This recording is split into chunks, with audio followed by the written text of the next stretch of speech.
ओम शांति। ओम शांति। आज की तारीख है 19 जून 2021। साकार महावाक्य। बाबा कहते, मीठे बच्चे, तुम महान सौभाग्यशाली हो, क्योंकि तुम्हें भगवान वह पढ़ाई पढ़ाते हैं जो अब तक किसी ऋषि मुनि ने भी नहीं पढ़ी। बाबा कहते, मीठे बच्चे, तुम महान सौभाग्यशाली हो, क्योंकि तुम्हें भगवान वह पढ़ाई पढ़ाते हैं जो अब तक किसी ऋषि मुनि ने भी नहीं पढ़ी।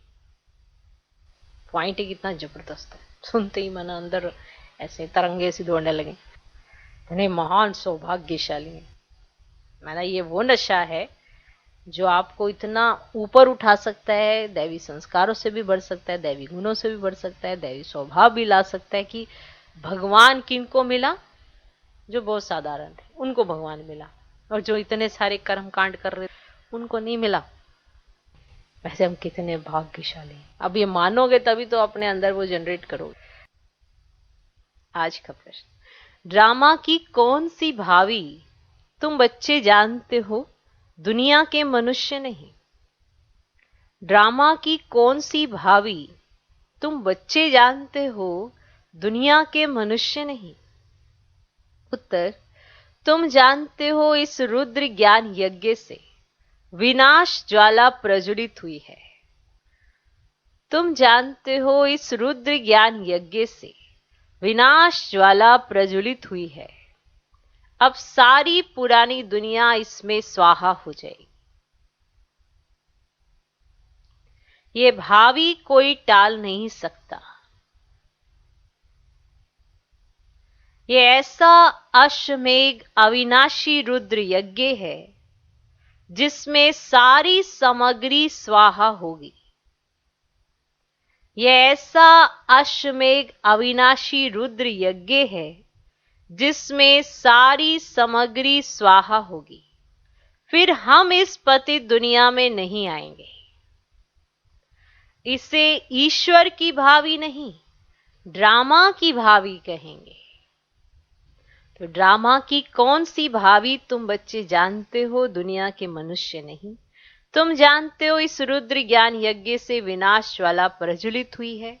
अब सारी पुरानी दुनिया इसमें स्वाहा हो जाएगी। ये भावी कोई टाल नहीं सकता।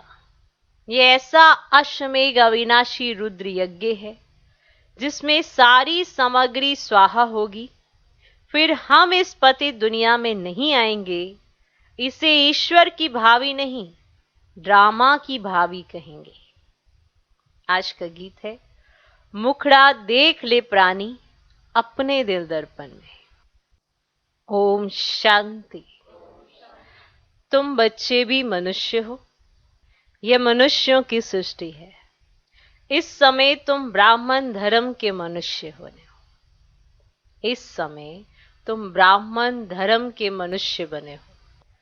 बाप शिक्षा देते हैं आत्माओं को। आत्मा को अभी अपने स्वधर्म का पता है कि हम आत्मा इस शरीर को चलाने वाली हैं। आत्मा का ये रथ है। जैसे बाप इस रथ पर आकर सवार हुए हैं, तुम्हारी आत्मा भी इस रथ पर सवार है। सिर्फ आत्मा को ये ज्ञान भूल गया है कि हम आत्मा शांत स्वरूप हैं। हमारे रहने का स्थान ही मूल वतन में है। ये शरीर हमको यहां मिलता है। ऐसे ऐसे अपने साथ बातें करनी है। बाप कहते, तुम आत्मा शांत स्वरूप हो। अगर तुम चाहो हम शांति में बैठें तो अपने को आत्मा समझ शांति धाम के निवासी समझो। अगर आप चाहो कि आप शांति में बैठें तो अपने को आत्मा समझ शांति धाम के निवासी समझो। थोड़ा समय शांति में बैठ सकते हैं। मनुष्य शांति मांगते हैं। मन को शांति चाहिए, ये आत्मा ने कहा। परंतु मनुष्य ये नहीं जानते कि मैं आत्मा हूं। ये भूल गए। एक कहानी भी है ना, रानी के गले में हार पड़ा था और ढूंढती थी बाहर। तो बाप भी समझाते हैं, शांति तो तुम्हारा स्वधर्म है। बच्चों ने समझा है हम आत्माएं शांत स्वरूप हैं। यहां आई हैं पाठ बजाने, इन ऑर्गन्स से डिटैच हो जाते हैं तो आत्मा शांत है। आत्मा अपने स्वधर्म शांति में जितना चाहे बैठ सकती है। चाहो हम इस शरीर से काम ना करें तो शांत में बैठ जाओ। यह है सच्ची शांति, इनको तुम ढूंढते नहीं। तुम्हारा स्वधर्म शांत है। अभी यहां पाठ बजा रहे हैं, बाप द्वारा मालूम पड़ा है, हमने 84 जन्मों का पाठ बजाया। इन 84 जन्मों के चक्र का कोई को पता नहीं, सिर्फ तुम बच्चे ही समझते हो। पहले हम सूर्यवंशी राजा व प्रजा थे, फिर चंद्रवंशी सो वैश्यवंशी सो शूद्रवंशी बने। अब फिर से हमको सूर्यवंशी बनना है। तुम बच्चे सृष्टि के आदि मध्य अंत को जान गए हो। तुम कितने सौभाग्यशाली हो। बाप तो यथार्थ बात समझाते हैं। ये है ही सदगति मार्ग। ये समझाना है कि सर्व का सदगति दाता एक है। अभी जान गए हो, हमको बाबा आकर 21 जन्मों के लिए सदगति प्राप्त करा रहे हैं। बाहर वाले मनुष्य इन बातों को जानते ही नहीं। तुम ब्रह्मा कुमार कुमारियां ही जानते हो। कोई पूछते हैं तुम बीके क्या जानते हो? परीक्षा तो होनी ही चाहिए कि ब्राह्मण व ब्राह्मणी हैं व नहीं। अगर तुम ब्रह्मा के बच्चे हो तो सृष्टि चक्र को जरूर जानते होंगे। बाप रचयिता को जानते हो। ऋषि मुनि आदि तो रचता और रचना को जानते ही नहीं, तो गोया नास्तिक ठहरे। तुम भी नास्तिक थे। तुम भी रचता बाप और रचना के आदि मध्य अंत को नहीं जानते थे। स्कूल में पहले अनपढ़ ही आते हैं, समझा? जब स्कूल में पढ़ने जाते हैं उससे पहले क्या होते हैं? अनपढ़ ही आते हैं। फिर कहेंगे स्कूल में ये पढ़ा है। अभी तुम हो ईश्वरीय पढ़ाई में, परम पिता परमात्मा तुमको पढ़ा रहे हैं। ये बुद्धि में समझना चाहिए। रचता तो एक शिव बाबा ही है। रुद्र ने ज्ञान यज्ञ रचा, ये शास्त्रों में भी है। अब रुद्र और शिव परमात्मा में फर्क तो कोई है नहीं। यह भी है कि रुद्र ज्ञान यज्ञ से विनाश ज्वाला निकली। सिर्फ रुद्र शिव की जगह कृष्ण का नाम डाल दिया है वही गीता। कहते हैं इस ज्ञान यज्ञ से विनाश ज्वाला प्रज्वलित हुई, तो स्वराज्य के लिए ये ज्ञान यज्ञ है। इसमें पुरानी दुनिया स्वाहा होनी है। यज्ञ में सारी आहुति अर्थात सामग्री डालते, सब स्वाहा कर देते हैं। तो इस रुद्र ज्ञान यज्ञ में सारी पुरानी दुनिया स्वाहा हो जाएगी। तुम अब राजयोग सीख रहे हो। इस पतित दुनिया में फिर आएंगे नहीं। यह दुनिया फिर खत्म हो जानी है। तुम जानते हो नेचुरल कैलेमिटीज आदि सब होंगी। ये सारी नॉलेज तुम्हारी बुद्धि में बैठना चाहिए। शिव बाबा कहते हैं मेरी बुद्धि में ही सारा ज्ञान है। बाप सत्य है, चैतन्य है, ज्ञान का सागर है, सृष्टि के आदि मध्य अंत को जानते हैं। ऋषि मुनि तो कहते हैं हम रचता और रचना को नहीं जानते। तुमसे कोई पूछेंगे तुमको क्या मिलता है, बोलो। जिसको बड़े बड़े ऋषि मुनि आदि कहते थे कि रचता और रचना के आदि मध्य अंत को नहीं जानते हैं, सो हम जानते हैं।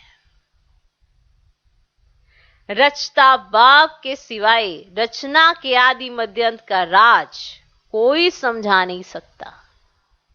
रचता ही समझाएंगे। तुमको मालूम है मक्खियों की भी रानी होती है। रानी के साथ पीछे पीछे सब मक्खियां जाती हैं।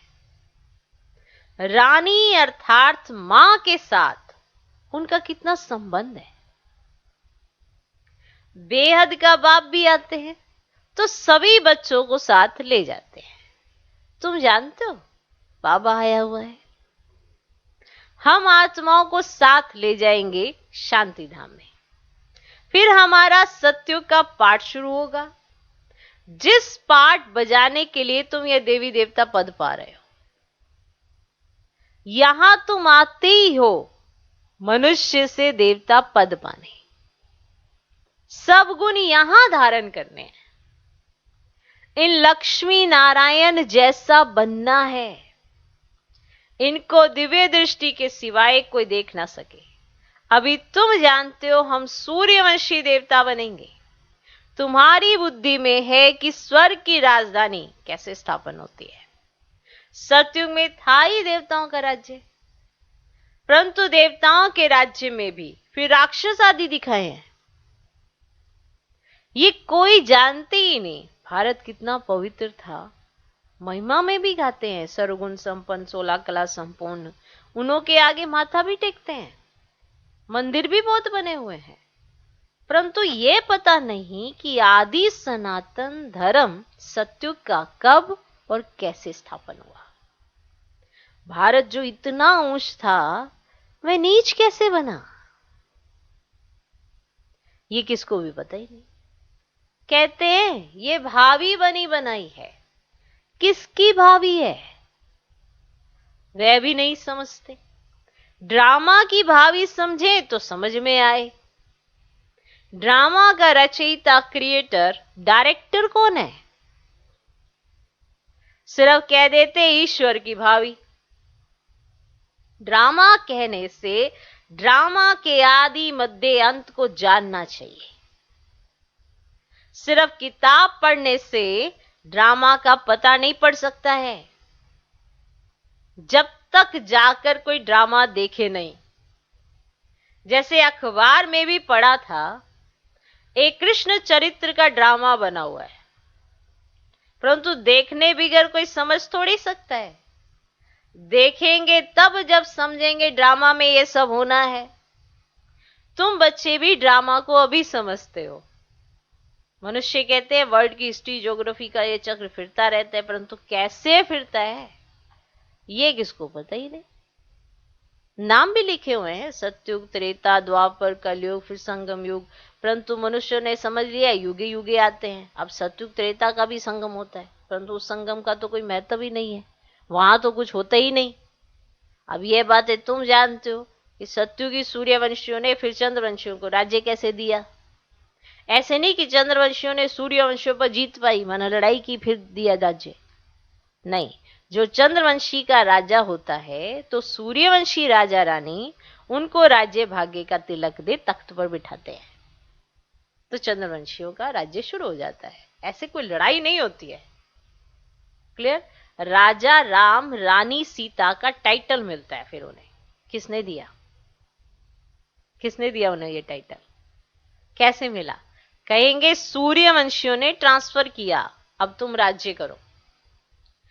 जो सीन तुम बच्चों ने साक्षात्कार में देखी है, बाकी कोई लड़ाई आदि नहीं लगती है। जैसे किसको राजाई दी जाती है वैसे देते हैं। उन्हों के पैर आदि धोकर उनको राज तिलक देते हैं। वहां कोई गुरु गोसाई तो होते ही नहीं। अब तुम बच्चों की बुद्धि में है हम दैवी स्वभाव वाले बनते हैं, माना आपका जो स्वभाव है इस समय दैवी होना चाहिए। अब सूर्यवंशी चंद्रवंशी राज्य में हम कितने सुखी होंगे।